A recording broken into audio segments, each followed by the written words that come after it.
शुक्रिया सिकंदर। मेरा तल्लुक़ गुजरात के इलाका जलालपुर जट्टा से है और जलालपुर जट्टा से ही मैंने इब्तदाई तालीम हासिल की थी। जलालपुर जट्टा के एक सरकारी स्कूल जो कि टाट वाला स्कूल जिसे आप कह सकते हैं, गवर्नमेंट प्राइमरी स्कूल मोहल्ला साधु में था। यहाँ मैंने प्राइमरी तालीम हासिल की और मैं शुरू से ही एक लायक स्टूडेंट था। मैं हमेशा फ़र्स्ट आता रहा और 5वीं तक मैंने फ़र्स्ट पोजीशन हासिल की। फिर इसके बाद जो 3 अगली क्लासें थी वो मैंने गवर्नमेंट हाई स्कूल तलीमुद्दीन जो है, जो कि मेन बाज़ार के साथ है, वहाँ तालीम हासिल की। तो उसके बाद मास्टर शहज़ादा साहब मरहूम जो हैं, उनकी रिक्वेस्ट पर जो था मेरे भाई ने मुझे, क्योंकि मैं एक 8वीं तक पहले नंबर पर आता रहा, तो वो चाहते थे कि हमारे स्कूल में ये लड़का जो है ना इसको दाखिल करवाएं। तो मैंने फिर 8वीं को छोड़कर 2 स्कूल है जलालपुर जट्टा का, बड़ा मशहूर स्कूल, वहाँ दाखिल हुआ। तो मैट्रिक में मैंने 850 में से तकरीबन जो थे 800 से ज़्यादा नंबर हासिल किए माशाल्लाह। तो उसके बाद मैंने ज़मींदार कॉलेज जो है गुजरात का, वहाँ गया और वहाँ मैंने जो था मेडिकल में दाखिला लिया और मेडिकल के बाद जो था फिर मैंने बीए किया। अच्छा, आपने तलीमी सिलसिला जो बीए तक हासिल किया, तो तलीम मुकम्मल किया आपने, तो फिर आपने सहाफ़त में जो कदम रखा, ये शौक़ था या फिर घर वालों ने कोई मजबूर किया, या इस पे पीछे क्या सीन है?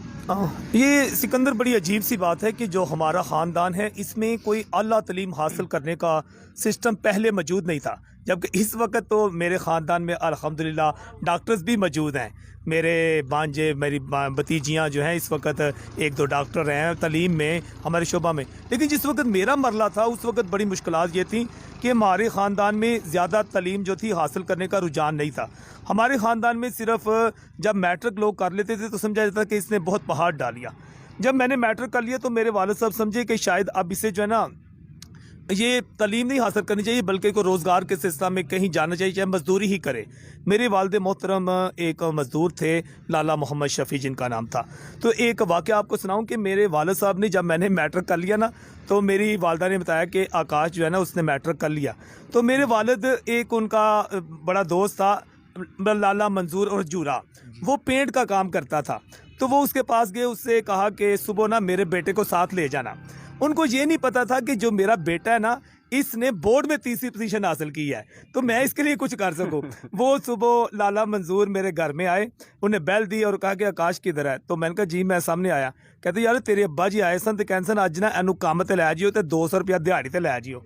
मैं रोना सा मेरा, मैं रो पड़ा कि मेरे साथ ये क्या हो रहा है। मैं एक लायक स्टूडेंट हूँ मुझे, लेकिन मैंने ना बड़ा फर्मा बरदार था, मैं उसके साथ चला गया। वो मुझे अपने जलालपुर जट्टा में उस घर में ले गया जो मेरी क्लास का सबसे अमीर लड़का था। उसके घर में मैं पेंट कर रहा था, तो वो लड़का आया तो उसने अपने वालिद को बताया कि आकाश तो हमारा मॉनिटर था और ये बड़ा लायक था। तो उसने कहा बेटा तुम पढ़ नहीं सकते। मैं कहा सर हमारे जो गरीब लोग हैं ना हम नहीं पढ़ सकते, या आप लोगों के बच्चे पढ़ जाते हैं, हम तो शायद हमारे नसीब में तो काम करना ही है। लेकिन वो फिर मेरे घर आए, उन्हें मेरे वालिद को समझाया। लेकिन मैंने फिर ये एक इरादा किया था कि मैंने पढ़ाई भी करनी है, जो मर्ज़ी हो जाए। तो मैंने दाखिला लिया। सिकंदर, मैं इस फील्ड में जब आया तो मैंने देखा कि रोज़नामा जज्बा जो है ना उसमें एक ऐड था कि हमें न्यूज़ एडिटर्स की ज़रूरत है, रिपोर्टर्स की ज़रूरत है। तो मैं एक बुनियादी तौर पर ना मैट्रिक तक एक शायर था। उस वक्त भी मेरी एक किताब मंजरियाम पर आ चुकी थी, बुनियादी तौर पर मेरी 3 किताबें मंजरियाम पर आई हैं। तो मैंने वहाँ अप्लाई किया। जब मैं वहाँ गया तो मुझे उस मालिक ने पूछा कि व्हाट यू कैन डू, आप तुम क्या कर सकते हो शोबा सहाफ़त में। तो मैंने कहा आप सर जो कहेंगे मैं कर लूँगा। कहते आपका तजर्बा है। मैं कहा कोई मसला नहीं। उन्होंने मुझे बतौर न्यूज़ एडिटर सिस्टम में मैनेज किया और आप हैरान होंगे कि मैंने पहले दिन ही जो उनका म्यार था, जो वो डिज़ाइन चाहते थे, तो उन्होंने मुझे कुछ सुर्खियाँ दी कि आप इसको बना दें। लेकिन क्योंकि मैं इधर जलालपुर जट्टा में एक जमात इस्लामी का दफ्तर है, उधर मैं जाता था, अखबार रोज़ मैं पढ़ता था। ये मुझे शौक़ था पहले ही अखबार पढ़ने का, तो मैं सुर्खियाँ भी पढ़ता था। मैंने जो सुर्खियाँ बनाई तो मैं आपको बताऊँ कि जो पहली ही सुर्खी हिट हुई ना, वो मुझे इस पर इनाम भी मिला था।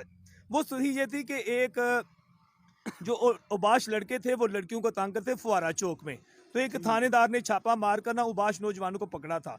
तमाम अखबारों की सुर्खियाँ इस तरह की आती थी कि जो थोड़े ये लफंडर लड़के कह रहे हैं या उबाश नौजवान कह रहे हैं, उनको जो है ना उन पर छापा मारा ये वो। तो मैंने जो उसकी सुर्खी दी थी ना कि लैला के पीछे जाने वाला मजनू रांझे के हथे चढ़ गया, तो ये बड़ी मशहूर सुर्खी हुई कि ये रांझा क्या है। रांझा वो थानेदार था और लैला वो थी लड़की के पीछे और मजनू साहब जो उसका पीछा कर रहे थे। तो इस तरह मैंने इस शोबे में आया और फिर मैंने अच्छा, ये आप पहली बार किस सन में, किस शहर में और किस अखबार से रिपोर्टिंग आपने शुरू की? 1996 में मैंने अपनी सहाफ़त का आगाज़ किया। रोज़नामा जज़्बा मेरा पहला अखबार था, जिसमें मैं एक बाकायदा रिपोर्टर के तौर पर और बाकायदा एक न्यूज़ एडिटर के तौर पर काम किया था। तो फिर इसके बाद रोज़नामा डाक में मैंने काफ़ी काम किया। लेकिन काफ़ी मेरे ये मसाइल थे कि मैं इंतहाई ख़तरनाक रिपोर्टर भी गर्दाना चाहता था। उसकी तरफ मैं आता हूँ कि आप माशाल्लाह अक्सर क्राइम रिपोर्टिंग में करते हुए हमें नज़र आते हैं गुजरात शहर में। तो कभी किसी की कॉल आई हो धमकी अमेज़, चल आकाश न्याज़ी असी आए हूँ सीधा हो जा। हुँ। हाँ, जो एक क्राइम रिपोर्टर है ना, मैं बुनियादी तौर पर हूँ ही क्राइम रिपोर्टर।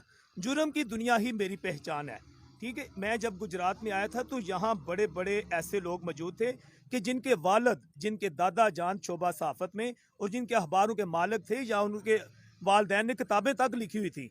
तो मैं एक गरीब घराने का लाले शफ़ी का बेटा इधर आया, मेरे लिए इतना आसान नहीं था, मेरे लिए काफ़ी प्रॉब्लम भी बनाई गई। तो मैं एक इतना खतरनाक रिपोर्टर था कि मुझे ज़िला बदर किया गया था। ओहो! तो मैंने लाहौर की सड़कों पर सिकंदर 6 रोज़ गुज़ारे। लाहौर लाहौर की की सड़कों सड़कों पर मतलब जब मुझे निकाला गया ना, रात दिन। जी, जब मुझे निकाला गया तो मेरी वालदा ने मेरे घर पर फायरिंग हुई, मेरे भाइयों को तशद्दुद का निशाना बनाया और मुझे रोज़ाना इश्तिहारों की जानिब से कॉल्स आती थी कि शहर छोड़ दो। और जब मैंने शहर छोड़ा तो मेरी वालदा इतनी मजबूर थी कि यहाँ जलालपुर जट्टा से सुबह 4 बजे गाड़ी जाती है लाहौर। एक शापर मुझे 4 कपड़े डालकर कहा कि बेटा कहीं भी चले जाओ, मेरी कोई मंज़िल नहीं थी। किसी खाला के घर, फूफो के घर नहीं मैंने जाना था। तो मैंने 7 दिन लाहौर की सड़कों पर रहा और कहीं फिर जाकर मेरी मुलाकात चीफ एडिटर रोज़नामा ख़बरें से हुई। तो फिर जाकर मुझे जॉब दी। तो मुझे उन्होंने जॉब दी तो मैं कहा मुझे रहाइश भी चाहिए, मैंने सोना कहाँ है? तो इस तरह मैंने फिर वो लाहौर से सफ़र का आगाज़ किया। लेकिन लाहौर में फिर मेरा सफ़र आगे चलता रहा। रोज़नामा जंग, रोज़नामा आवाज़ और एएनएन न्यूज़ अच्छा, एजेंसी। आप माशाल्लाह गुजरात में वाहिद साफ़ी हैं जो यूट्यूब पे फ़ेमस हैं, हज़ारों सब्सक्राइबर हैं, मिलियन में व्यूज़ हैं। अगर आप चाहते तो अपने टैलेंट को बेच सकते थे, पैसा कमा सकते थे, किसी को ब्लैकमेल कर सकते थे। क्या वजह है कि आज के दिन तक आप एक बाइक के भी मालिक नहीं हैं, एक मोटरसाइकिल भी आपके नाम नहीं है? हाँ, ये एक हैरानकुन बात है कि हमारी सोसाइटी में आजकल जो रिपोर्टर्स हैं, ये रिपोर्टिंग बाद में शुरू करते हैं और चंद दिनों में ही वो गाड़ियों पर नज़र आते हैं। तो शायद ना मेरी मंज़िल गाड़ियाँ नहीं हैं और यही वजह है कि शायद मैं इस दौर में कि 2023 में एक ऐसा रिपोर्टर हो जिसके पास बाइक तक ना हो, जो पैदल हो, जो जलालपुर जट्टा से इंतज़ार कर रहा हो कि गाड़ी आएगी बस वाला, उसे मैं 100 रुपया दूँगा, फिर बोले पुल उतरूँगा, फिर रिक्शे पे बैठूँगा, तो फिर जाऊँगा। लेकिन ये लोगों के लिए एक हैरानकुन बात है कि आकाश नियाज़ी सबसे पहले और हर जगह आपको नज़र आता है। तो वो मेरे अंदर एक जज़्बा है, मेरे अंदर एक लगन है और बतौर सहाफ़ी मेरी अचीवमेंट ये है कि सिकंदर मुझे मिलियन मैन भी कहा जाता है। जी, जी, मिलियन मैन बिल्कुल। ये नहीं कि मैं मिलियन मैन कोई पैसों में हूँ। मेरे व्यूअर्स मेरी जो वीडियोज़ हैं उनके मिलियन में व्यू होते हैं और मैं वो रिपोर्टर हूँ जिसके सरकारी पेजेज़ पर भी आपको बहुत ज़्यादा वीडियो नज़र आएँगी। बिल्कुल, आप बिल्कुल। पेट्रोलिंग पुलिस पर जाएँ, आईजी पंजाब के पेज पर जाएँ, गुजरात पुलिस के पेज पर जाएँ, वहाँ आपको आकाश नियाज़ी और एक बड़ी अचीवमेंट आपको मैं बताऊँ कि अगर आपने मेरा पेज नहीं भी लाइक किया फेसबुक पर, तो आपने मेरा चैनल सब्सक्राइब नहीं किया, मगर जब आप उस पर गुजरात लिखेंगे, गूगल पे आप गुजरात लिखेंगे, तो गुजरात की जगह पर आपको आकाश नियाज़ी भी नज़र आएगा। ठीक है, तो आप माशाल्लाह बेबाक, निडर किस्म के साफ़ी हैं। हर मैदान में कूद जाते हैं, सड़कों पर कोई मसला देखते हैं, अवाम के लिए आवाज़ उठाते हैं। तो बिलख़ुसूस जो गुजरात के सियासतदान हैं, गुजरात के जो सियासी लोग हैं, उनको माशाल्लाह आप घरों तक जानते हैं, करीब हैं। तो क्या समझते हैं कोई आपकी नज़र में कोई गुजरात में ऐसा सियासतदान है या ऐसा कोई मसीहा है, जो गुजरात के मसाइल को ठीक कर सके? आपको है कोई नज़र आ रहा? ये ना हमारा अलमिया है सिकंदर के जो सियासत है ना, सियासत देखिए आजकल अगर आपके कोई दोस्त हों तो आप उसके साथ ना फ़र्ज़ करें फ्रॉड कर रहे हैं, कोई ड्रामा कर रहे हैं, तो उन्होंने कहा मेरे ना सियासत ना कर ठीक है, बस सियासत लफ्ज़ ही इंतहाई ना पर गंदा कर दिया गया है। तो लोग समझते हैं कि जो सियासी लोग होते हैं या सियासत जो है ना, ये हमारे माशरे में ना बेसिकली लोगों को बेवकूफ़ बनाकर वोट हासिल करने का नाम है कि जो अदाकार होता है बेसिकली सियासतदान। बिल्कुल। जो अदाकारी अच्छी कर ले, ड्रामाबाजी अच्छी कर ले, वो कामयाब होता है। तो आपकी नज़र में अभी मुझे कोई नहीं, मुझे वो ड्रामा ही नजर हाँ, आया है। तो आपको कभी किसी नेशनल टीवी की तरफ से ऑफर आई हो या हाँ, अच्छा, मैं काफ़ी मुझे ऑफ़र्स मिलती हैं, लेकिन मैं ना करना नहीं चाहता। मैं इसलिए हम्म, नहीं करना चाहता कि मैं खुद एक मशहूर साफ़ी हूँ। मुझे बिल्कुल। ज़रूरत नहीं पड़ती, उनकी ज़रूरत नहीं पड़ती। उन चैनल से मुझे अल्लाह ताला ने इतना मुझ पे फ़ज़ल किया है कि Sikandar no need channel, no need newspaper, लेकिन अल्हम्दुलिल्लाह मैं मुतमिन हूँ।